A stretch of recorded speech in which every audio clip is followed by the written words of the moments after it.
Wily alone inside. He's got the breakaway with the touch to the right. Goal!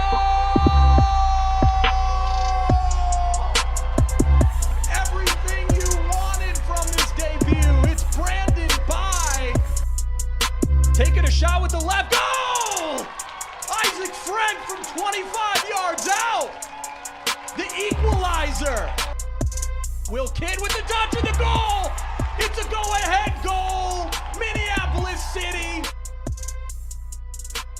This is the People's Pitch Podcast, the official podcast of your Minneapolis City Soccer Club, brought to you by Summit Brewing Company. Alert! Alert! Alert! It's the People's Pitch Podcast time, people. I am your friendly neighborhood host, Nate, and I am joined by the Peter Parker to my Miles Morales, John Bisworm. What is up, John? Is your soccer sense all tingling now that we can get to see City in action on Saturday? Dude, I have so much going on in my soccer world right now. It doesn't even seem real how much stuff I have going on.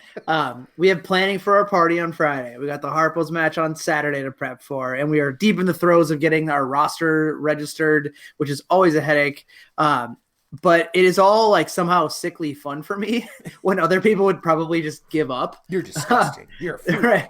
So yes, I am all a tingle, Nate. We have the hotness on deck today, people. The team has dropped in its entirety, and we are going to tell you who these crows are so you can start to draw up your fantasy lineups and write the fresh chants and all the songs and all that good stuff. We got another new kit and a party this Friday to celebrate it. And how can we not talk about this Saturday's preseason friendly, the first of the year, against our friends from Boulder, Colorado, Harpo's FC. But we'll start with the roster. Well, John, after a long wait. Here it comes. Yep. After a long wait, the public finally has its grubby little mitts on the 2019 roster. I think today's email said it best. It said, yet again, we've built a team of players from the Twin Cities that are going to take on the best former professional, Division I, NAIA, and other players that our competitors are able to find, move to their town, and put up in housing for the summer. 100% true words. Yep. We've covered the majority of the signings over the past couple months, but to be honest, there are guys announced today that even I didn't expect. Today was a big day for us, Nate, and for you folks. I knew that this one was coming for some time now, and one that the fans were going to be all Twitter about, no pun intended. Mm-hmm. We rounded out the roster, as you mentioned today, with some really good pieces. And I know even some of the folks in-house, it's not just you, some of the folks in-house were also not expecting some of these fellas to join the squad. So I'm glad that there was some surprise for people, and I know that people are going to be just as excited as I am to see these guys fly with the murder this year. Yeah, let's start there. Let's start with the five guys that kind of caught me off guard today. The first thing I want to do is begin with this point. There are only 6 guys, and it's going to be 4 if you don't count Crows from long ago, that made the roster who are not already a part of the city system last year. I think I'll stop you there, Nate. There's a potential to have 1 or 2 more coming. 1 or 2 more still. But announced today, right? We're only at like 4 guys that have never been part of Minneapolis City. And I think that goes to show that, A, Minneapolis City seems to be well on the way to creating the high-end pipeline for top local talent. And B, that's going to mean there's just not a ton of holes to fill year after year. And that's great. But I'd like to get your thoughts on that, because we may have talked about it in the past, but let's recap or reiterate our point. For sure. The first way to really put it, Nate, is that we will see it very hard for younger players to crack straight into the NPSL team than in previous years, and that's okay. But I emphasize that it's difficult, not impossible. So as we continue to see players returning, we will always have players that end up leaving. We'll also always end up having players, because of any success we have, just coming out of the woodwork and wanting to play with us. So the ebb and flow of the roster will always be there. But as you can see, we've gone to the city well of sorts for some of the U23 talent that was on display last year, or some that weren't on display last year, which is fantastic. And these guys were great last year on the U23 team and have only gotten better, which is obviously awesome. But we also see that, like I mentioned, with success, quality seeks us out, and we've brought in some players that are new to the system. So at the end of the day, the NPSL team, I mean, be as frank as possible. It needs to win games. Yeah. So I'm super happy with how the roster took shape this year, while also continuing to promote player development at some scale. Yeah, I mean, if you could look into your crystal ball right now, John, how is this going to evolve even further next year in 2020 when we add the U19 team? So, yes, on the topic of development that I kind of just mentioned, with the decision to add the U19 team next year, it does two things for us. One, it provides us with the home for all the talent that we've had to basically turn away in the past, because there's just nothing, really anything that we could do to create space for them because we just didn't have it. Yeah. And two, it makes the U23 team difficult to crack into for players like the NPSL example that I just gave you, which makes our second unit even stronger. So it's basically just like it's a spoil of riches, like you mentioned. I mean, we're going to have more quality within our system, and as the ebb and flow of the roster, and eventually guys are going to start aging out. That's something we haven't really had happen. So eventually we're going to get there with those things, and you need to have that in order to be sustainable. And I think we do. Yeah. I mean, so let's get to the players, man. Like, of all these 5 surprise players, onto the 5 surprise players announced today. The first one, Zahir Alabasi. He is a name that might sound familiar to some fans because he used to play across the river for VSLT. I think he was up in Dakota the year before that. John, what can you tell us about this relatively familiar midfielder? So Zahir is a player that has a good amount of NPSL experience. I think 3 years, being that so he's from the Fargo area, so he played with the Fusion before moving full time to the cities last year, and then was briefly in with us, but chose to go the VSLT route because it seemed to be a better fit for what he was looking for at the time. Obviously, that's changed. So he's an outside player who can be deployed as really a wing back or an attacking wide player. In the past, he's been deployed as a 10, which I don't think centrally is his strongest position. I think it really is out wide. And he's got a deadly in-swinging ball from the outside and from either outside. He's also a dynamic player on the ball and has a fantastic engine. And we're excited to see what he can do with the players that we have to put around him versus what we've seen him do with other teams' players around him. And it's actually funny because early in the preseason, he and I were just chatting a little bit and, asking him like, how's it going? What are you seeing? What do you like? What do you dislike? What are some of the differences from the places you've been in? And he's like, you know what? I've actually never really ever been coached on any team that I've played on. And I was like, well, that's impressive. You have this natural talent. It wasn't really fostered. And so he's been just soaking up the organization and the planning side of what we do here, and is thriving so far. So a nice addition, and he wants it. He's hungry. So,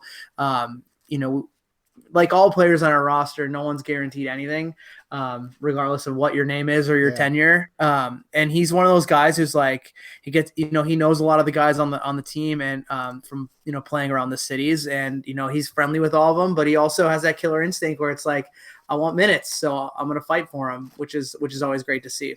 That is so crazy to me that he says he's never been coached. How is that even possible, especially at the NPSL level? Was he just the biggest fish in the small pond, and the coach just thought, well, this guy's got it. I don't have to spend any time with him. We'll just throw him out there and let him do his thing? I think that's pretty much it. I mean, if you look at Dakota, they had some coaching issues in the past couple of years. So, some guys were in and out. So you weren't necessarily getting it there. And their owner is a soccer fan, but not necessarily maybe a soccer mind. So if Dan or I, struck up a conversation with him about his play, he would listen to us because the proof's kind of been in the pudding, right? We've been there before. We've played before. And then going over to VSLT with Juan, Juan obviously is a great soccer mind and great soccer person, but the ability to run the club, to manage the team, to play on the team, it was just too much maybe, where he didn't necessarily have the direction or the direction that was provided really wasn't there. So yeah, it was kind of funny to hear, but it makes total sense to me, to be honest with you, when I watch him play. So NPSL faithful they'll also recognize another name on this list announced today, and that is St. Thomas standout and another high talent defection forward Tyler Oliver. How similar is Tyler to his twin brother Justin, and what can we expect out of him? Well, Tyler, as noted, is the other half of the twin duo with Justin. I joke that they, when they're on the field, they share the same soccer brain, which it's kind of a joke, but it's kind of very true. Yeah. It's like they have that G.I. Joe sixth sense where like one of the twins one of the twins gets my brother's in trouble. Yeah, right. Yeah, exactly. Like they just have it, and it seems like weird and twin cliche to say, but it's absolutely true. And as you mentioned, formerly of the Twin Stars, he'll be a little bit limited with his commitments with us because he still is a full-time coach, and he's got a lot of recruiting to do at Elmhurst College in Illinois. Okay. But he is going to be in town and when he's not working, and he'll surely push for minutes, but maybe won't necessarily be 100% a full-time guy who's there week in and week out, day in, day out. So what we can expect from Tyler is very similar to what Justin brings, is his dynamic movement and that cough edge that Justin plays with. Tyler also has that, where very much so, like we mentioned when we announced Justin on the show, you love to play with him, but not against him. Yeah. But what you have to think about, Nate, is that if we now have the ability to partner him with his brother, which in playing with the Twin Stars, that was never a thing. If you really think back to it, they were a like for like sub. They never deployed them together, and they played together in college. Really? Obviously, like growing up, they played together. They're best when they're together. I think they're good. They're good when they're alone, but they're great when they're together, because they just feed off of each other. And if you link them up with their line mate Will Kidd from St. Thomas, they can kind of dip the toe back into the fountain of youth from those St. Thomas days and terrorize defenses. And the best example I can give you is, after the season last year, Minnesota United had, obviously they had their injury concerns last year, but they needed to get some guys some game minutes after our season had ended. So Amos McGee, their technical director, or pro personnel director, whatever his title is, technical director, I'll call him. He basically pinged a bunch of the college coaches and said, like, before your season starts, can you send me some guys and I'll put a team together? And then he pinged me and was like, I have 5 guys. Can you bring the rest and coach the team? And I was like, sure. So our front line was Justin, Will, and Tyler. And for the first 40 minutes of that game, they terrorized an MLS defense. And I'm not even joking. Like the movement off the ball and their interchangeability was something that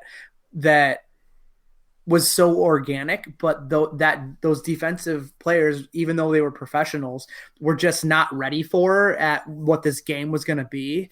And it took them about probably until the 60-minute mark to be able to figure out how to stop it, to organize themselves and to figure. Yeah. Okay. Yeah. I mean, but you had Olmsberg and Coleman, infighting because they couldn't figure out who was picking up who, and Carter Manley was a turnstile for a while, and still is.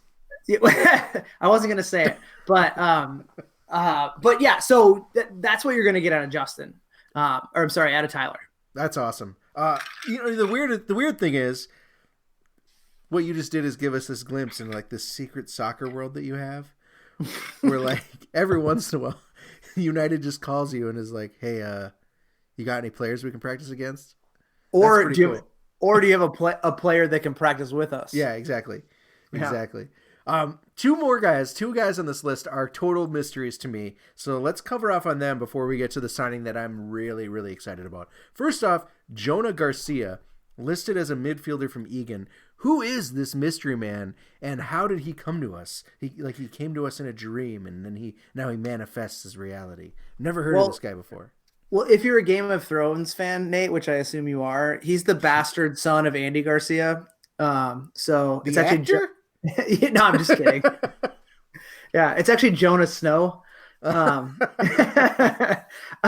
no, so Jonah's another player from the UW Superior pipeline that we've seemed to have success in pulling from. Like Matt Elder, Nate Engel, are two good examples of that pipeline. And there's actually a good handful of UW Superior players on our U23 roster this year, which we will be soon announcing to the world. He played a 6 in college, but also played kind of center back as a need at the end of college. And that's where I would likely see him getting the best crack at field time is at the center back position. He's a powerful defender. He's one of those kind of freak athlete type guys who's just in like awesome shape and Really? like really well built.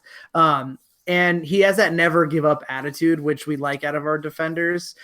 Where he differs from our other center backs of past and present is his recovery when it's needed to kind of snuff out an attack when things break down. Okay. Like all due respect to Max and Miles and Trey, there's just certain forwards or attackers that can get the best of them with some athletic attributes. Mm-hmm. Not to say that they're not good. I don't want to say that, but Jonah has that recovery ability, and he's very vocal. So it's something that Miles isn't very vocal. Trey's not very vocal unless he needs to be, and Max is. So you're getting someone who can add kind of that direction giving, string pulling out of the back. I'll be really excited to see him play this weekend in his first action with the club. I hope nerves don't get him in the beginning of his time on the field, and he just goes about his business. But he's also a player that has some pseudo NPSL experience. He trained with and saw no game action with Twin Stars and VSLT. So let's just call it technical difficulties with not being able to get him registered. Sure. So he's gonna have a little bit of a vendetta against Twin Stars, maybe, huh? Something to prove in those games. Just add him to the list, right? Right? Who doesn't? Mm-hmm. Who hasn't been dick stomped by the Twin Stars or crotch bitten, whatever? Kevin Andrews, John. You've mentioned him as a possibility a few times, and he is kind of an interesting case. You really never mentioned him on the air, just to me a couple times as a guy you've met. But this forward, who is a kid, he's got tons of talent from what you told me. He's relatively unproven. What's his story? So Kevin is the youngest member of the team at 17 years old. And yes, you did hear that correctly. He's in high school. He's actually homeschooled, and the decision is solely based on his desire to become a professional soccer player one day. Not like and really that's it. It allows him the ability to play and train more often, whilst getting his schoolwork sorted out on his own time versus being in school. He's had stints with both Sporting KC and the Houston Dynamo DA teams recently, but chose this past year to stay home for a number of reasons, and we're happy he did. If I could draw a comparison to any player of the past, I would say he's very similar to Goose and what he was out of high school. Kind of that fearless, tricky player who can break you down one-on-one. But where he differs from Goose is that his natural position is actually centrally. So he has the vision to play off the pass, as well as go to goal, and he's got a bag of tricks at his feet like Goose does. Right. But for us, you'll likely see Kevin as a wide player, and that's more so to give him the space to operate. It can be tricky in the middle, and things can close down on you faster, and be more congested. And we kind of believe that if we deploy him out wide, he'll have the ability to have more positive uses of his strengths than in the middle. What we will really help Kevin with is that, there's no doubt that he has the skills to play at our level. He's shown it in preseason. Right. We wouldn't have put him into that position, the position of being on the MPSL team at his age, if we didn't think he could handle it. but it's that physicality and the speed side of the game that this level will add to his already impressive set of skills, and it will help him get to that next level. And if it means after he graduates from school and he hits 18, if that means the pro route that he's really pushing for, or it means a high Division I school for a few years or his full 4 years of eligibility, what we're giving him now is going up against people like Trey and people like AO, seeing AO break him down when he's not used to it because he's 17 and used to being able to beat anyone. Yeah. It's a fun thing to watch because he doesn't give up. He still goes after it. And that's the things that we're going to be able to provide him. And, it seems as if he's more of a development type player, but I see Kevin having a role on the team. But we'll get into how matchups are dictated and how playing time is dictated with our roster in a bit. But I think that there'll be some opportunity for him to be used as a weapon for sure. Yeah. I mean, I think it's important to note that he's not a charity case. He's not a kid that No. you're just adding to the team just to see how the kid does and that sort of thing. You do feel he can contribute 100%, week in and week out in some role or another. It's just a matter of, he is not used to playing against men, which we saw in the past with players when they joined from the PLA, or even guys like Juan Luis, people like that who show up and they're not used to playing against grown-ass men. Well, right. And the thing is, you can already tell that the game's slowing down for him at this level. And it's actually slowing down for quite a few players, to be honest. One of the players we'll eventually get around to announcing for our U23 team, who's been in and out of preseason until his spring season started, was Ethan Anderson, who was a defender at St. Thomas. And he was saying that even since December before spring season started, when he went back for spring season, it was his college play was so much slower and he could capitalize on things so much quicker, even just being in for 2 months. Yeah. So it's that's the part of the game that I'm starting to see Kevin get more comfortable with. And I do believe he will be there this weekend to feature up against the Harpos, which I'm not 100%. Kevin or this? Kevin. No, I'm just using Ethan's example as things slowing down. But I do believe that Kevin is going to be there. It'll be cool to see him. I think one thing that Kevin's appearance with the team does herald for Minneapolis City is that what's the best way to put this? I guess as the team gets better and like we said, fewer and fewer openings are going to be available for people to just show up and walk onto the team and prove themselves.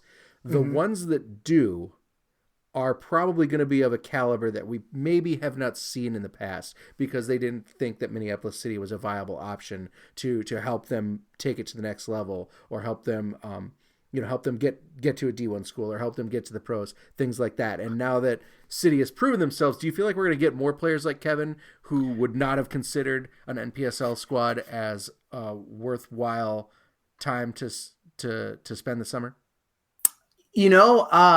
Yes, but to be quite honest with you, they're all signed up for the U23 team this year. So Kevin was so we already got him. They're still keeping him under wraps. Right, but Kevin was the one that we looked at and we were like, he can be in this environment with some slight tweaks. Sure. And I talked to his parents about it and was like, if I were you, I wouldn't pay the thousands of dollars to be having him play in a DA or a top level youth club and traveling around, unless it's the route of him needing to be showcased for college coaches in case a professional opportunity isn't there. Then sure. I totally get it. But in order to get him better, to move towards his goal, he needs to be in this environment. And they agreed. And there wasn't a whole lot of convincing. He actually dipped his toe in joining us in the Winter 7-a-side Augsburg League as kind of just a soft introduction into meeting some of the guys and playing with them. And I mean, after playing with them, some of the other guys like Chuck was like, who's this kid? Is he on our team? Because he's good. So I'm excited for him. He's not going to be that guy who's going to get 90 minutes all the time, Right. and maybe not make the 18, but he's going to at some point, and he's going to contribute. Sure. I think another one of those guys that might not have come back to Minneapolis City unless we had the reputation that we did is this next signing. Finally, if you've been following the club since the beginning, you might really recognize this last name on the list. Luke Hawkinson is back with the Murder, and I think he is the kind of guy that's going to make an impact every time he is on the field. This Creighton striker lately is all grown up since the last time City fans saw him in pink, which was back in, 2016? And he has contributed and scored some doozies for his school, the famous Creighton University soccer program. The Blue Jays of Creighton. Yep. John, how did Luke fall back into our waiting hands, and what does his ability, what kind of a player caliber is this guy returning to City as? Well, it's funny what kind that of you caliber of player. Sorry. The first part of your question, how did he fall back into our hands? I actually got a text today when he was announced from one of his former coaches, who asked me the same question. How'd you land this? That coached for City, or just no coaches that coached him on other teams that were like beyond City, who were like, no, I'm talking like teams that I'm going to be explaining here in a second. Like, they're like, how did you get him to come back to play for you? And I was like, well, he wanted to spend his last summer before school ends, for him at home. And where else would you see a guy like that level of talent playing, to be honest, to be able to get game minutes? So he just picked up the phone and asked if we had room, and we were very pleased he did, and to have him back into the Murder. So really it was just keeping a great line of communication open with former players, Nate, and not only just being okay with saying like, hey, you play with us in the past, and maybe running into them every now and then. It's more of like actively following them. And I mean, continuing to be a fan. Right. Exactly. A support. I wouldn't say a fan. It's more of a supporter, an advocate for them. So as you noted, he goes to Creighton University, which is a very good soccer school. And he's actually a former Shattuck standout. Like you mentioned, fantastic player. He can play the 6, the 8, or the 10 throughout the middle, and he can also do some serious damage at the 9 in the attack. So really any number of the positions in the final third, or starting out at maybe just ahead of the defense at the 6. But I don't think he'll be playing a ton of 6 for us, but he can. So after featuring for the Crows in year 1, when his DA season ended, he was at times in the games he did play with us as an 18-year-old, the best player on the pitch. And he's only gotten bigger and faster and more experienced. You could tell when he first came to us out of Shattuck that he was in an environment that was getting him ready for the next level, because there was no gap and there was no he was used to playing at that speed, because he trained every single day, up at school or down at school or whatever, however you want to call it. But since leaving us, he's had successful stints with the Des Moines Menace. And I mentioned the whole thing of like following him when we played the Des Moines Menace 2 years ago, is when he was on the team, and we had a nice chat before the game, and then he stopped by the team hotel after, because he knows a lot of the guys on the team. So we were able to kind of continue that conversation. And then last season he played with the PDL champions, FC United, out of the Chicago Fire system. So yeah, and he was a very, very key figure in that side. And actually that's the person who texted me asking me how he ended up with us. Because I used to play club soccer again, and grew up in the same area as his former coach at FC United. But he's also had training stints with Minnesota United. So what we're really looking at here, Nate, is a guy that has the potential of being on an MLS roster after another step in the right direction after his senior year, at least a USL roster, if not an MLS roster or overseas. Which, if you kind of pick up what I'm putting down here, he sounds kind of familiar to somebody else, doesn't he, Nate? Yeah, I think after his senior year in school, this could be a guy that enters the draft. The way you describe him, I think his his trajectory is definitely going that way. I think it's crazy. I didn't know all those places that he has been over the last few years. The fact that he's already been training with United, the fact that some of the better teams of leagues that are supposed to be above us on this weird pyramid we have are jealous that we got him. Like this is a good signing. I just hope that, you know, after last year, I learned to temper my expectations, and you know, we got to remember this guy might only be with us for 3 or 4 games over the summer, pending his schedule. But when he hits that field, I can't wait. It's going to be really exciting. Yeah, I mean, I don't foresee him being with us for the full summer, and that's just being realistic. He has to go back to school earlier than normal. Most of the higher level Division I programs can get their guys in a little bit earlier, and they do more of like the weight training film session type stuff instead of what that they're allowed to do. So yeah, exactly. Like he will be leaving us at some point, but we will be getting him in early to mid-May. So the season will just have started. So we'll get a good portion of the season with him being available for the 18. That's awesome. To go back to an earlier point that we made, as we look at this roster in its entirety, John, I think it's important to note who the U23 call-ups are. Because if City fans are on the lookout for the future of the team, these are the guys who you need to keep your eye on this summer. You've always said that, second year with the NPSL squad is the one that you expect guys to develop. And so these are the guys that you're hoping are going to develop next year after getting a lot of NPSL minutes, even though some of them have gotten a few to this point. And those are Aiden O'Driscoll, Arthur Perrins, Matt Murakami, and Troy Lewegi. So besides depth, what do each of these guys bring to the first team?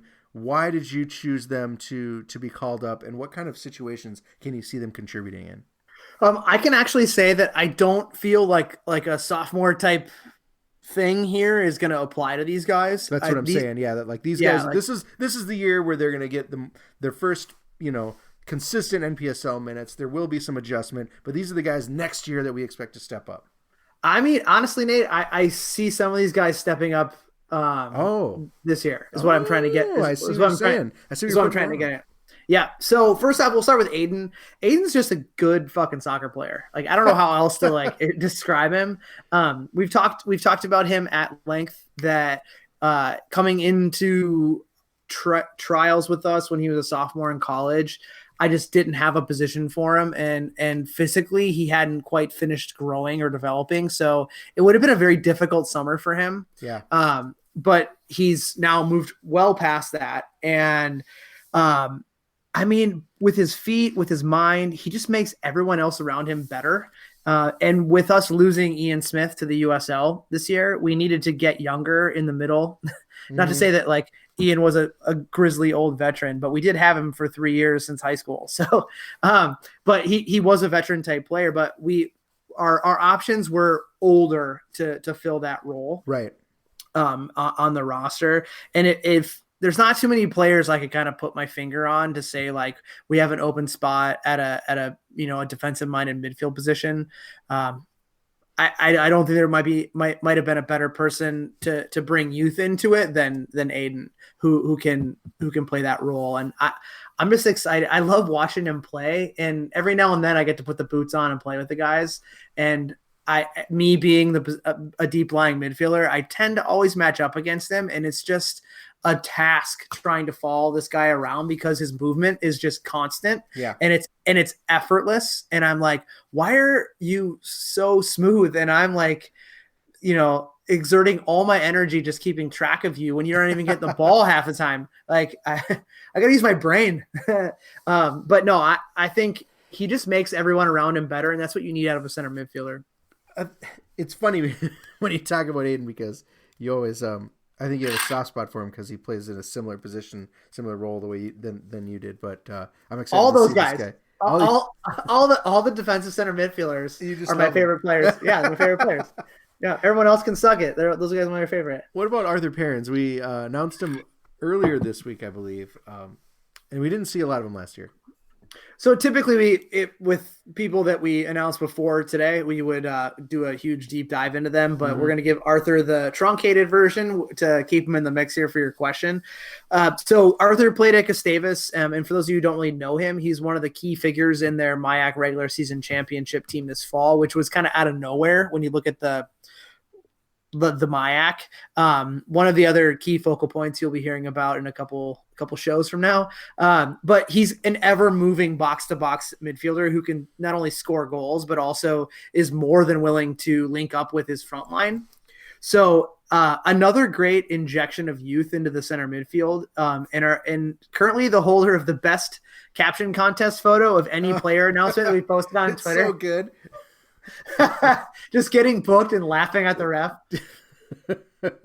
But he plays with a ton of passion. I was fortunate enough he was on the team the U23 team that I coached against the Bavarians last summer, based out of necessity, not based out of want. Right. So, and he was the guy who was like, fuck these guys. Who cares who they are? Let's get stuck in. Let's get after them. Let's set the tone.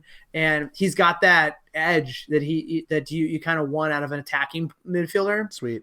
So, and again, like I mentioned, like we have to get younger at some positions, which means we have to start bringing a few of these like players into our system and allow them to battle out 4 minutes. But we have plenty of minutes to go around for all of them. Yeah. What about Matt? Matt is a Swiss Army knife. So on any given day, he can be like the knife, the scissors, the tweezers, maybe that random one that has a toothpick. That's too fat to fit between anyone's teeth. Right, exactly. But Anyway. It's always an option if you need it. Yep. So he'll be a player that we'll look at to kind of fill gaps that are presented throughout the season. And he kind of did that for us last year. Like he came up and filled a couple different needs we had when we had injury or guys couldn't make games. He'll fill those needs again, but he'll have more opportunity to see playing time. On top of that, whether it's him being inserted in for a matchup scenario or an injury or, lack of performance by someone else at his positions of strength. He was ready to step in, like we said last year, but this year willing to play wherever. And where I really see him the strongest is playing across the back line and at the 6. It was where he featured with us last season. But I see him more maybe across the back line, but he could get minutes at the 6 as well. He's a tough player and he's very quiet, but he's kind of one of those rock solid players that you don't really notice until they're running right through you. Whether it's to get the ball or to go past you. And like you mentioned, he was the key man in the scoring the worldie against Minnesota United that ended Matt Lampson's career. So as he mentioned, but he's a great player, tough, and he's got a keen sense of passing, which is a good thing to have out of any one of your 4 defensive positions. Yeah. So yeah, excited to have him back full time. I think it was his learning curve came in some pretty big games last year. And I think it's all aside now. You can see it in training where he's more comfortable now. So yeah, I think that passing will be something that'll be especially welcome out of the back line. I remember last year we really only praised Max Kent for having the ability to put a long ball where it needed to be. And if we can get more guys like that, especially with the speed we have up front, that'd be great. Don't say that around Trey or Miles. Well, you get the microphone shoved up your ass. I won't. They're bigger than me. No, and also he was he was a teammate at Gustavus with Arthur. So last year you could see him link up a lot when they played together on the U23s. It'd be good to kind of have that connection this year on the MPSL team as well. Yeah. And what about Troy? I mean, we talked to him a couple weeks ago. We've talked about him quite a bit. How do you see him contributing this year? Well, it's pretty simple, Nate. We lost Big Game James, which left a Big Game James size hole on the pitch and in the locker room. So we needed to bring in someone who could step in and not only stop shots, but was equally as large as Big Game James and also as great of a teammate as he is. and good club guy. And that's basically Troy. I mean, you can get it out of the conversation we had with him. The guy just loves being here and just wants to do whatever he can to help, and take away whatever he can to make himself better as he goes back into his senior year. But also as one of those guys that as long as he's in Minnesota, he'll be a Crow for life kind of player. He's played a secondary role, being that he was a second choice option at St. Thomas for the past 3 seasons, but really don't let that fool you. Even though he's okay with coming in as situations and different times dictate, he's going to make a push for the number 1 job. He's not just joining the team to be given the number 2 position. Like he'll be okay if someone beats him out for it, but he's going to compete for it. So, yeah. But again, he's just such a nice guy and a good teammate, and an awesome wingman to have drive shotgun when you're driving a team van. Well, the good thing is like all these guys, but Troy specifically will have that they're competing against guys like only a couple years younger than us that have day jobs and families and things like that sometimes. So they might not be able to make these trips to Sioux Falls or to Fargo or whatever. So that's when it's time for Troy to step up, for Arthur to step up, for Matt to step up. Right. Yeah, exactly. And we're going to get into depth soon here. It keeps rearing its ugly head, but we're going to get there. So speaking of the old guys, we've got more veteran players than you can shake a stick at. John, it's time. Give me your boldest predictions for 3 returning players. God damn it, Nate. Okay, so I'm sure you're going to have a lot to say about these 3. I'm not sure how deep you dove into the show notes today, but we'll start off with Will Kidd.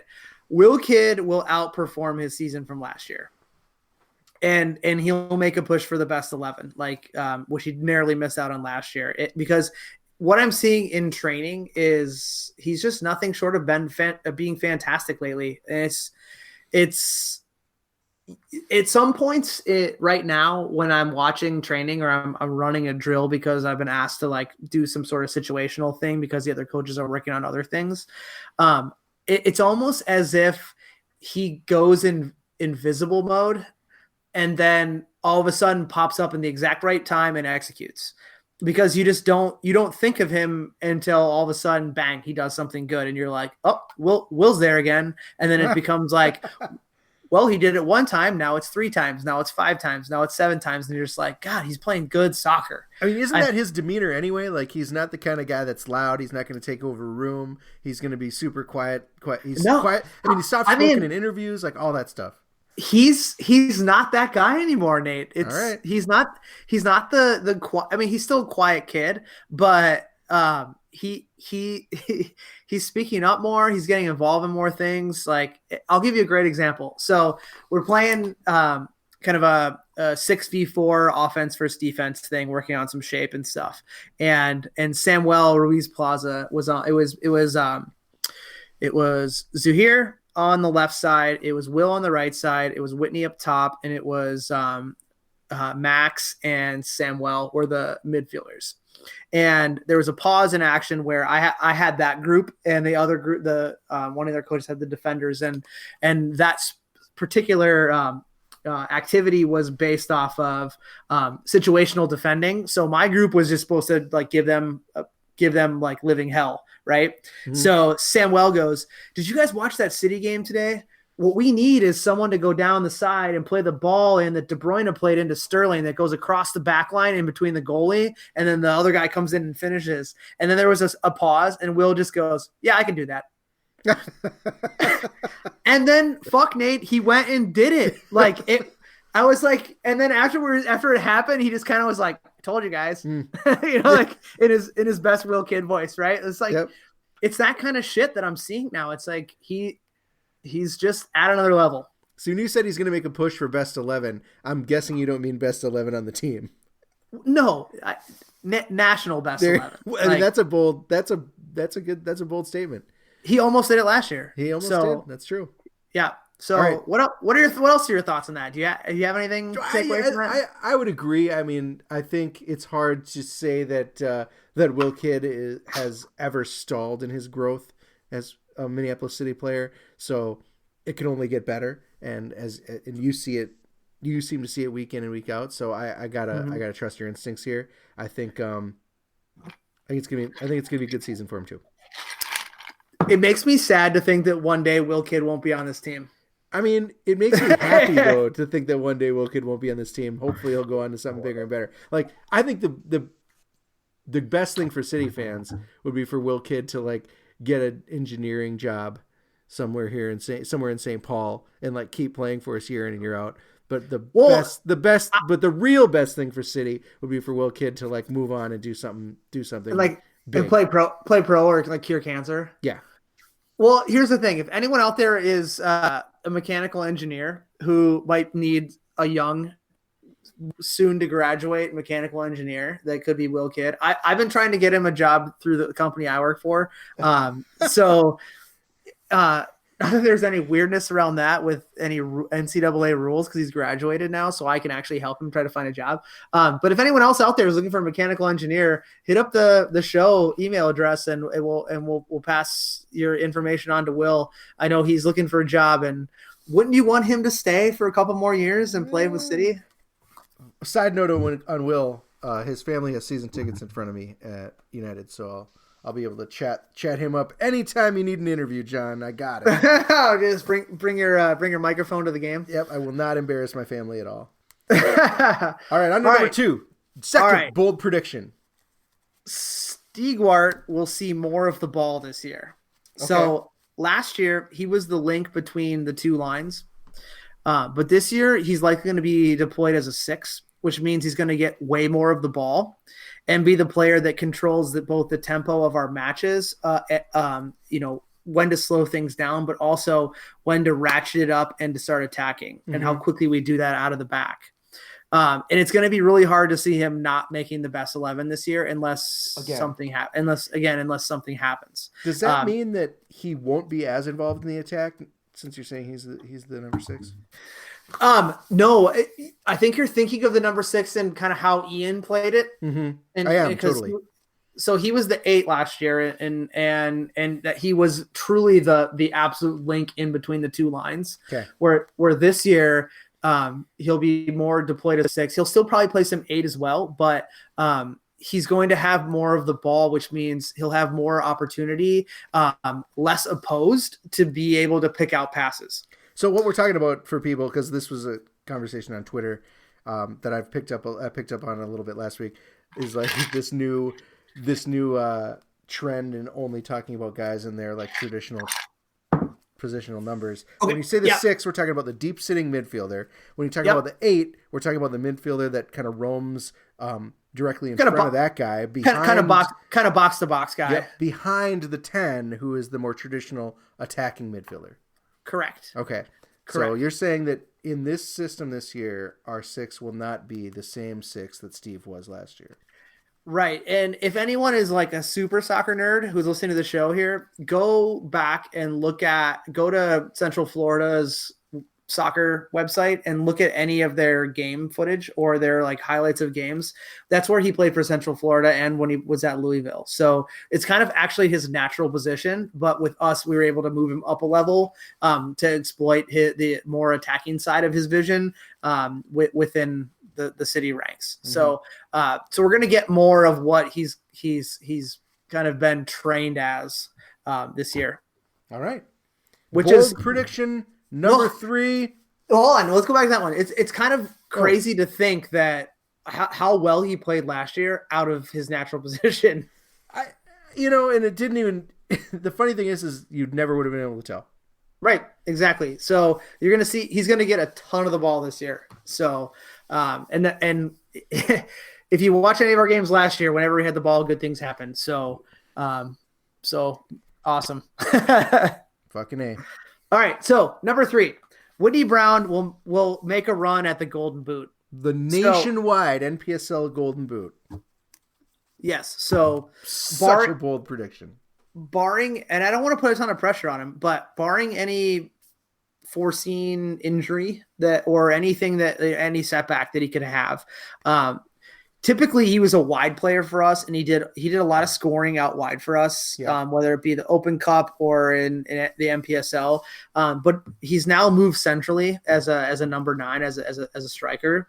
And as noted when we talked about when we announced him a few shows back, he now has the freedom to expend all of his energy in the offensive third versus having to be a two-way player on the outside. So it's not to say that he won't necessarily drift out there or be deployed out there depending upon need. But what I'm saying is that all the great things he can do when he gets the ball and what he can do around goal, we're now in a position where he's going to be in that area of the field more often. Okay. Which means he can do his thing and not have to worry about tracking, a wing back or an outside midfielder in the defensive third, which we talked about last year. He did a better job than we thought he was going to do on the defensive side of the ball and still was able to produce. So now all of his energy is going to be go score goals. The other thing too, that opens up that opens up those wings for guys that we're also excited to see, right? Like we've talked a little bit in the past about how striker has always been a difficult position for Minneapolis City to fill. Mm-hmm. And Whitney's a natural choice for it. I can't believe we haven't thought of it. Well, I mean, we have thought of it, but the way we were playing last season, we were just successful with him on the wing. So, and we have the players, whether it's a guy like who we just mentioned in Tyler coming in, or it's Siku, or it's Kevin Andrews, or it's Nick Hutton, Will Kidd, whatever those outside options are. Man, I just named off some really good wingers. But now those guys can see more time and can work off of Whitney versus working, on the other side of the field with him, from him, and kind of link up with him more. And he can he gets more service up top than he did on the wing. So finally, John, I got to say this roster is truly an embarrassment of riches. I wanted to spend some time putting together my ideal lineup today, and I honestly struggled. This team is super deep, and there were 2 to 3 guys for every position that I could have plugged in and felt great about. Right. I mean, you think about guys that are coming back too. Like we get Kevin Hoof back. Yeah. And it's like awesome. Like last year we totally could have used the Kevin Hoof. And this year we have a Kevin Hoof, and then, last year, we saw McGarity go down, and this year we have a Luke Hackinson, it's just the last year when guys would go down and we were like, how are we going to fill the need? This year it's like, nope, we already know who's going to fill that need. Go ahead. So, but you're absolutely right, Nate. It's a struggle. But with that said, our schedule, and let's just say this, it's less than ideal. And I'm doing finger quotes. You can't see me, with multiple midweek away trips this year and an embarrassing number of away games in a row. Which is, it's not really a shocker to me because the other teams in the league that are working on the schedule obviously want to make it harder for us with the success we had last year. Mm-hmm. So I get that. If I would also do that to a team that went undefeated, if I had to schedule them, if say Sioux Falls or Fargo or Eris, if all of a sudden hell froze over what was going undefeated, I would make it difficult for them to come down here on a Wednesday. I totally get it. So it's not too shocking to me, but it's also like, all right, I see what's going on here.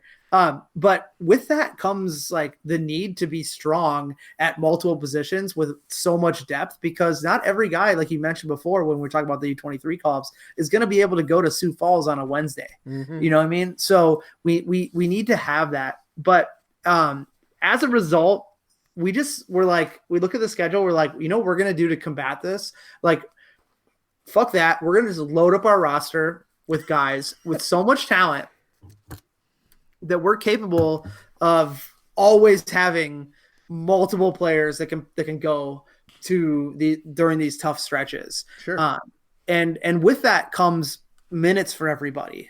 So and what you also think about is like having a strong locker room where guys who are used to being the man are not the man that day. Yep. And understanding that it's not because you're not good at soccer and you shouldn't be playing. It's more of like situations will dictate themselves.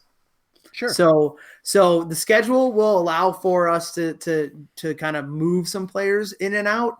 And those guys will be fresh and hungry, not just fresh, but hungry. It feels like it's the closest thing to a professional locker room we have ever had when it comes to all guys who can perform at a super high level, who are at the same time there to compete with each other, but also there to support each other. Samo talked about it last week, right? That like the culture involved in that is such a rarity that it truly is like a blessing that we have it, if you will. Well, right. I mean, if you look on Twitter today, Max, when we announced that Luke was playing with us this year, Max Stegward and Kevin Hoof were both like, we've been playing together since we were 9 years old. But the thing that is underlying there is that all three of them can play the same position. Yeah. So did they talk about that at all? No, they were like, I'm so excited to be able to play with this guy again. And it was, there was no negative undertones to that. It was like, is have sleepovers together, and now we get to spend the summer playing this game we love together. That is just cute as hell. Right. Exactly. Can you imagine just 9-year-old pillow fights? Oh yeah. Just hopped up on Mountain Dew and playing NBA Jam. So regardless of my difficulty that I ran into, do you want to hear my opening day lineup? Not really, because I'm not going to respond. I'm not going to respond to any of it. But you're going to tell me anyway, so go ahead, man. I promise it won't be as bad as year one, where I think I suggested some shit like a 3-5-2 or something. Yeah, formation. I have to feel like though, Nate, that in us knowing each other for multiple years now and doing this podcast for a long time, that like you kind of your soccer knowledge has increased since year one. Yeah, it's skyrocketed in 4 years. Yeah. So I've seen what you're providing here. It's not you're not providing anything that's too out of the box. No, it's not insane. It's actually probably matches what a lot of other people have. Starting goalkeeper would be Matt Elder, the tried and true. Got to start him at home. The back line, of course, AO, Trey, Upgrade, and Chuck. A midfield of Max Stegwart, Martin Brown Jr., and Samuel Ruiz Plaza. And your forwards would be Will Kidd, Whitney Brown, and Nick Hutton. But here's the deal, John. This is what I'm saying. I left like Abdallah Ba on the bench in favor of Chuck, only because Charlie was an all NPSL North defender a couple years ago. But it really Ba was an all PLA defender. Right? So it could totally go either way.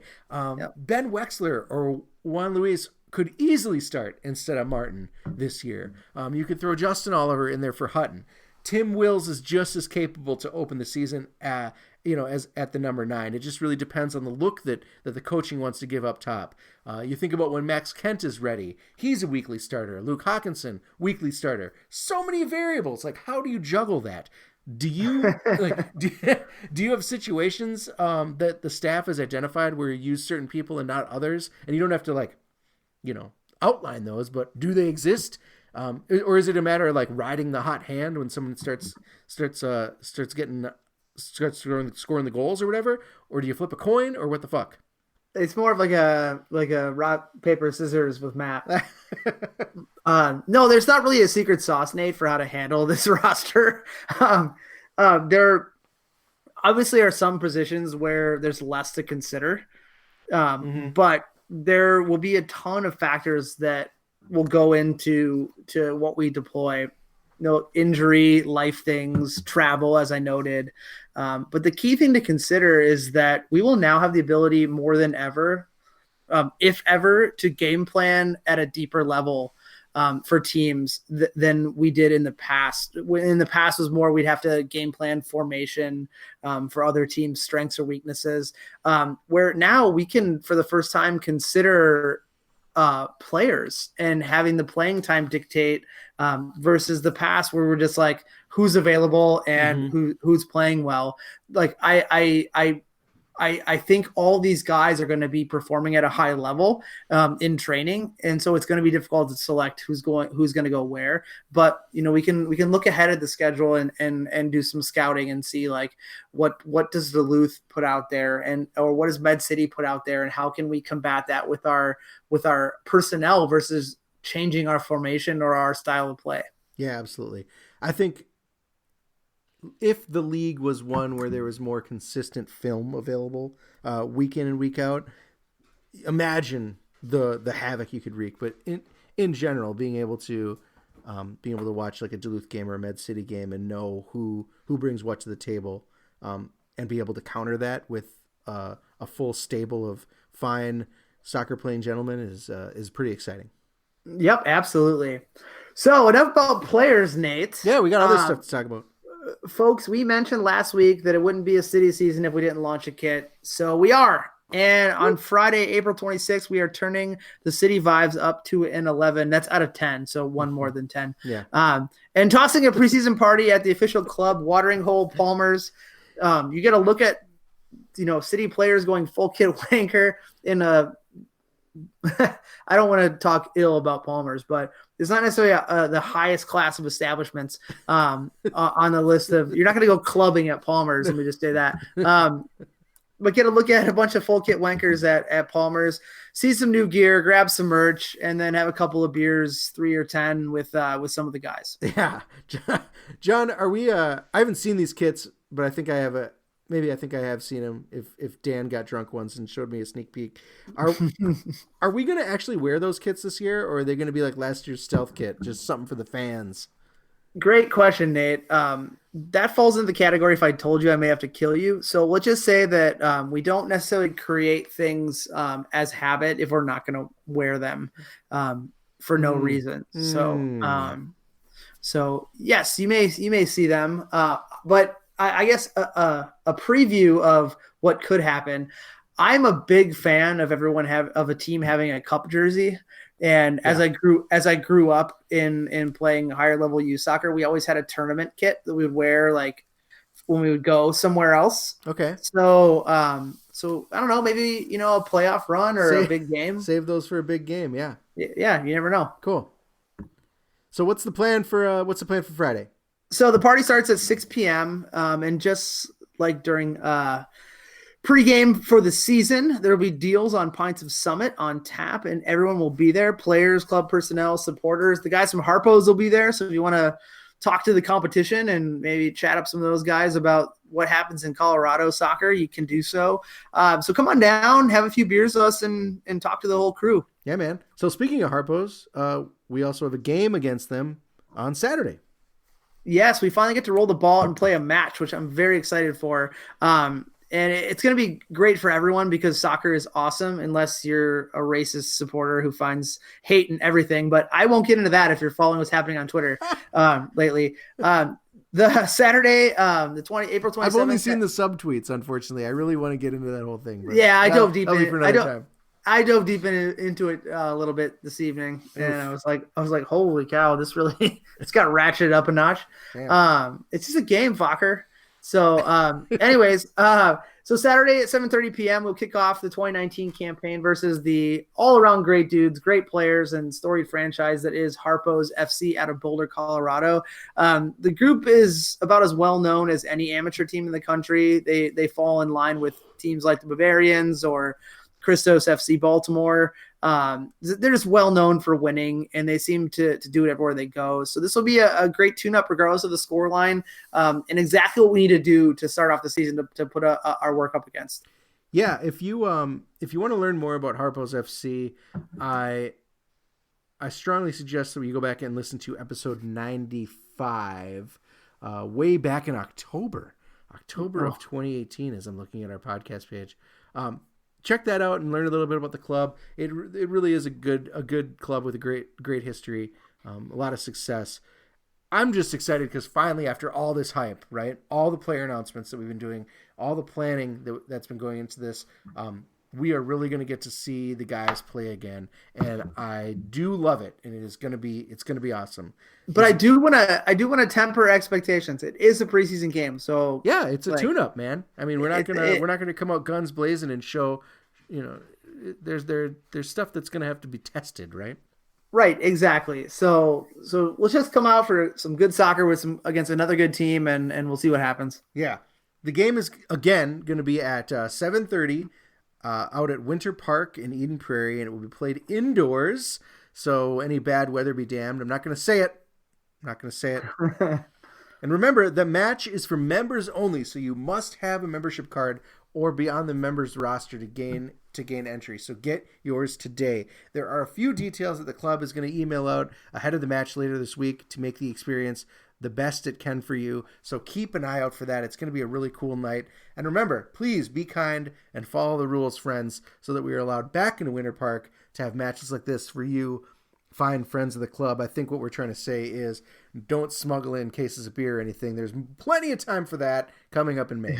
Yeah. No comment. Just read the email. Yep. It's going to be coming. So that is going to do it for tonight's show. Thanks, as always, to our sponsor, Summit Brewing. The mad scientists have been up in that lab again, and they have a new creation that is called Slugfest, the newest of the Summit offerings. It's a juicy IPA that's got an orange hue. It's low in bitterness, but big in citrus hop flavors and aromas. Some people said it has tasted like the first few chews of a juicy fruit. Get to your local watering hole and get some on tap today. Slugfest from Summit, a more meaningful brew since 1986. If giving back to the community means a lot to you, maybe it is time to give to the club that gives back. Minneapolis City is a 501c3 that provides a safe, reliable, and fun environment for young people to play the beautiful game. Look for us this summer with playing with kids in parks and community centers all over the city. And please consider a tax-deductible donation to a true city-focused organization. As we said before, now is the right time to grab that Minneapolis City membership if you want to get into the preseason friendly against Harpo's FC. You got to jump on the best deal in soccer. For only $80, your membership gets you a season pass to 10 NPSL home games, all of the U23 games, and any other game that might pop up in the meantime or afterwards. You also get an exclusive membership scarf, 2 flex tickets, so you can share your love of Minneapolis City with your friends, and a membership card that gets you 10% off at the club shop, and of course, deals on Summit at our official game day bar, Palmer's. Plus, you get a vote on important club matters, including selecting the membership board, which is coming up in the next month or so. Visit mplscitysc.com and make it happen. You can also send us mail. Hit us up on Twitter at The People's Pitch, or ask us some questions through email at mcscpodcast@gmail.com. Or find Will Kidd a job. Yeah. All questions, comments, and concerns are welcome. Did his mom put you up to that? And finally, as always, you can hit the club up at MPLS City SC on Twitter. That's all for this week. Once again, we're going to leave you with our house MC, Miles Stockman Willis, a.k.a. Malaise. I am Nate. That was John. We're going to see you Friday at Palmer's and Saturday at Winter Park. And you got hoofs.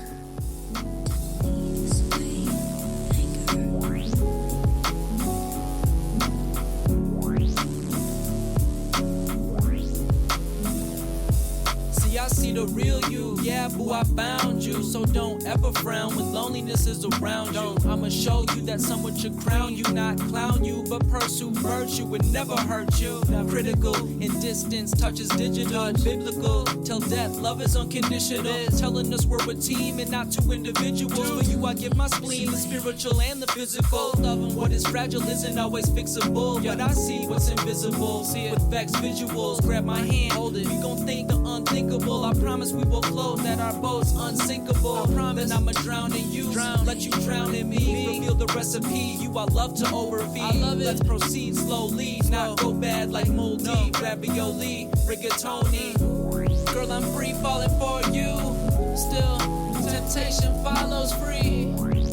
Just tell me when you fall for me, please. Just tell me when you fall free. Girl, I'm free falling for you. Still, temptation follows free. Just tell me when you fall for me, please. Just tell me when you fall. Temptation's about to give in, but I'm staying true. If I sin, may I be forgiven for a few. What we got to lose? Nothing. You just gotta listen. Such a good girl. Great. Just made a bad decision. One and done. She looking fine. Nothing missing. But got my hands tied like I'm the villain. Evil only swallows pride, but I'm sometimes kidding. Finger licker kitty after feed the kittens. Cute shit. Kiss me softer than a baby's grip. New sense of high when she bites her lower lip. If she quit, make my heart skip, then snip. When we're together like ice cream mixed with some mint pepper. Shawty had to rescue my respiratory. Just wants a man who's a man, that is mandatory. Only without her off the pad, like I never met with Dory. Help her write her story, take the qualms out her quarry. Girl, I'm free falling for you. Still, temptation follows free. Just tell me when you fall for me, please. Just tell me when you fall. Girl, I'm free falling for you. Still, temptation follows free. Just tell me when you fall for me, please. Just tell me when you fall. Selfie timeless as the rollie. Always be my +1. Shawty is my bogey. In it for the long haul, not for the trophy. Every day, feeling greater than Tony. Falling for her, and I think she falling for me too. I hope falling like 2 V's, make a W. Type of dude to build you up and make the rubble move. Type of dude to have my phone out all in front of you. Only cause you got my back. Presence always sets the mood. Never starts any trouble without any proof. No problems if there was, make the puzzle poof. Laugh it off. Goofballs, you should see the spoof. Girl, I'm free falling for you. Still, temptation follows free. Just tell me when you fall for me, please. Just tell me when you fall. Girl, I'm free falling for you. Still, temptation follows free. Just tell me when you fall for me, please. Just tell me when you